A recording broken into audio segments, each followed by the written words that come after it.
배틀그라운드, 오버워치, 로스트아크, GTA, 몬스터헌터, 콜오브듀티, 대바대, 그리고 곧 나올 사이버펑크 2077까지 게임을 하기 위해 가장 중요한 PC 부품 중 하나, 그래픽카드를 두고 국내 IT 커뮤니티가 부글부글 끓고 있습니다.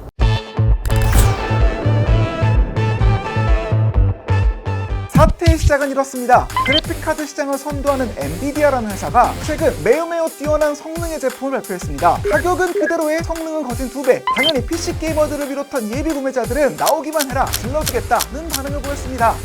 동시에 이곳에 대한 우려도 튀어나왔습니다. 용산 전자상가로 대표되는 PC 부품업자들의 손만 거치면 가격이 천정부지로 올라간 전례가 많았거든요. 실제 재작년만 하더라도 최신형 그래픽카드의 초기 출시 가격은 횟집 시가랑 똑같았어요. 자연산 다금바리 마냥 가격이 들쑥날쑥. 기본형 699달러짜리가 국내가론 130만원에 달할 정도였습니다. 어떤 단어가 생각나지만 저런 창을 쓸 수가 없군요. 그러니까 당연히 이번에도 비슷한 일이 재현돼 한국 소비자는 또다시 호구가 될 거란 암울한 전망이 많았습니다. 그런데 놀랍게도 출시 예정일 하루 전 쿠팡에 공개된 그래픽카드의 가격은 매우 상식적인 수준이었습니다. 보이시죠? 98만 9천원. 과거에 비하면 무려 수십만 원이나 싸진 겁니다. 이런 일이 가능했던 건 해외에서 그래픽카드를 들여오는 한 수입사가 PC 부품업자들을 패싱했기 때문입니다. 이게 무슨 말이냐? 원래 우리가 구매하는 그래픽카드는 엔비디아, 해외 제조사, 국내 수입사, 통판, 도매상, 그리고 소매상이라는 매우 복잡한 과정을 거쳐 소비자에게 들어오는 최종 가격이 결정됩니다. 그런데 이번에 쿠팡에서 화제가 된 그래픽카드는 여기, 즉 수입사가 이 아래 총판과 도매상 그리고 소매상을 거치지 않고 직접 소비자에게 판매한 제품입니다. 중간 단계가 사라지다 보니 소비자로선 매우 저렴한 가격으로 해당 그래픽카드를 구매할 수 있게 된 거죠. 특히 이 수입사가 도소매업자들에겐 해당 신제품 물량을 일절 공급하지 않게 되면서 일부 업자들이 출시 초기 물건을 선점한 다음 가격을 올려봤던 악습이 원천 차단되는 효과를 낳게 됐습니다. 그러다 보니 수요는 폭증해도 가격은 널뛰기를 하지 않는 우리나라로선 매우 드문 현상이 발생했죠. 반응이요, 당연히 폭발적이었습니다. 판매 페이지가 열리자마자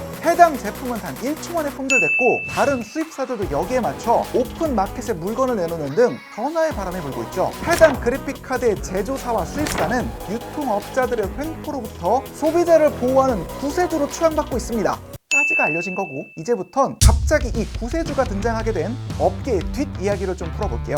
취재를 좀 해보니까 이번 사태를 가장 쉽게 이해할 수 있는 키워드는 마진과 바뀐 소비 형태, 즉 소비자들의 직구열풍입니다. 일단 마진 이야기부터 시작해볼게요. 익명의 수입사, 총판, 소매상들의 이야기를 종합해보면 해외 제조사에서 들여온 물건이 국내 시장에 팔릴 땐 암묵적인 마진의 룰이라는 게 있답니다. 반드시 지킨다는 건 아니지만 수입사, 총판, 도매상, 소매상, 소비자의 각 단계에서 상인들이 붙이는 마진 폭은 대략 2에서 4%가량이라고 하네요. 100만원의 물건이 들어와 이 4단계를 거쳐 소비자 손에 들어오면 108만원에서 117만원가량이 된다는 거죠. 그런데요, 해외 제조사로부터 물건을 잔뜩 받아 보유 중인 수입사 입장에서 이걸 생각해 봅시다. 어차피 뭘 해도 마진은 최대 4%만 남길 수 있는 거잖아요. 그렇다면 자기의 물량을 총판에 넘기나 쿠팡에 직접 팔아 벌어들이는 이득의 퍼센트는 똑같다는 결론이 나옵니다. 오히려 쿠팡은 판매부터 배송까지 전부 도맡아 해주니까 더 편리한 측면도 있겠죠. 심지어 쿠팡의 판매 수수료는 4에서 11% 정도입니다. 이걸 이론적으로 따져보면 100만원짜리 물건을 기준으로 수입사가 4% 이득만 챙긴 채 쿠팡의 최고 수수료를 지불해 판다 가정에도 최종 소비자가는 115만 4천원,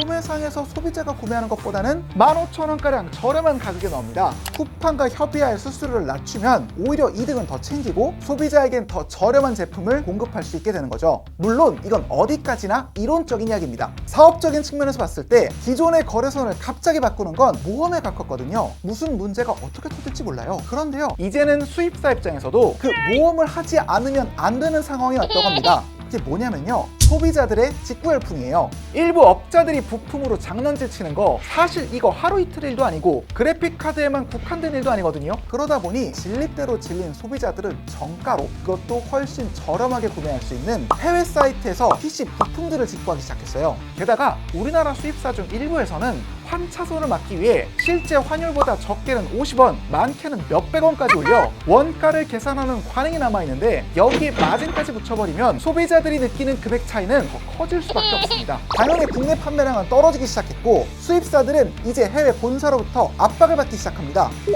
한국은 PC 부품 판매량이 가면 갈수록 적어지네. 앞으로 너네한테 가는 물량은 좀 줄여야겠다. 작년엔 PC 부품 100개를 받던 걸 이제는 50개만 받게 생겼어요. 수입사가 벌어들이는 수익의 총액은 부품 한 개당 마진 곱하기 전체 물량인데 마진이 정해진 상태에서 물량이 줄어드니까 수입사 입장에선 큰일이 난 거죠. 이 상황을 극복하려면 어떻게든 국내 판매량을 올려 해외 본사로부터 물량을 확보해야 합니다. 판매량을 올리는 가장 쉬운 방법은 유통 단계를 줄여 최종 소비자 가격을 낮추는 거죠. 거기에 물류 처리부터 판매, 배송까지 한 번에도 맞는 온라인 몰들이 등장하면서 이런 선택은 더 쉬운 일이 됐습니다. 결국 세월의 변화와 더 똑똑해진 소비자 앞에서 수십 년을 이어온 복잡한 유통구조도 이제는 변화의 바람이 불고 있습니다. 조금 늦은 경향도 분명히 있죠. 옆나라 일본, 중국, 미국 가격이 다 보이는 상황에서 소비자가 납득할 수 있고 받아들일 수 있는 가격과 서비스를 제공할 수 있는 그런 준비를 해야 되지 않겠냐라고 생각을 합니다. 물론 이 변화의 바람이 수입사 이하의 업자들에겐 그닥 반가운 이야기가 아닐 겁니다. 물량을 전혀 받지 못하면서 생존 자체를 걱정하는 상인들이 늘어나고 있다고 하니까요. 하지만 그럼에도 불구하고 지금의 상황을 반기며 사이다를 마시는 소비자들이 많다는 점을 생각해보면 지금의 유통구조는 어떤 방식으로든 변화가 필요할 것 같습니다.